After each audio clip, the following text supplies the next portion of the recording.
Good evening বন্ধুরা। বেনারসের দ্বিতীয় দিন কাশী বিশ্বনাথ ধামে পুজো দিয়ে এসে তাড়াতাড়ি করে লাঞ্চ টাঞ্চ করে এসে জাস্ট 1 ঘন্টা রেস্ট নিয়েছে কি নিইনি।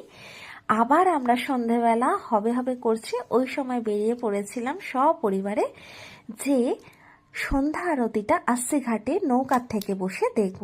সেই মতো প্ল্যান হয়েছিল আর নৌকায় দরদাম করে আমরা উঠে পড়েছিলাম, সবাই ভীষণ এক্সাইটেড ছিল। ইলেকট্রিক ক্রুজ নাই, ওটা পুলিশের নেভি। এখানে হর্ন দেয়।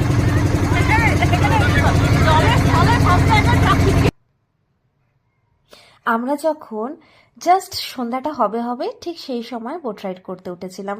কাজেই সূর্যাস্তের সময় যে আকাশে কমলা, গোলাপি, বেগুনি, লাল রঙের ঘনঘটা হচ্ছিল, আর সেই রঙগুলো মনে হচ্ছিল যেন আকাশের রঙগুলো জলে প্রতিফলিত হচ্ছিল, সেই অপূর্ব দৃশ্য আমরা কিন্তু বোটের মধ্যে বসে বসে উপলব্ধি করেছিলাম।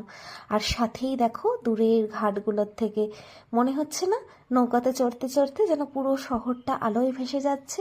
তারপরে আমরা আস্সি ঘাটে যখন গঙ্গা আরতি হচ্ছিল, প্রত্যেকে গঙ্গাতে এই গঙ্গা আরতি করে প্রদীপগুলো ভাসিয়ে দিলাম।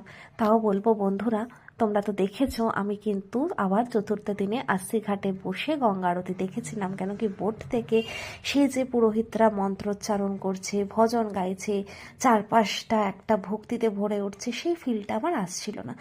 কিন্তু আমাদের এই বোট দাদা এত সুন্দর করে গল্প বলছিলেন, প্রতিটা ঘাটের উত্থান পতনের গল্প, গড়ে ওঠার প্রত্যেকটা ঘাটের গল্প, তা কিন্তু আমাদেরকে একটা অন্য জগতে নিয়ে গিয়েছিল।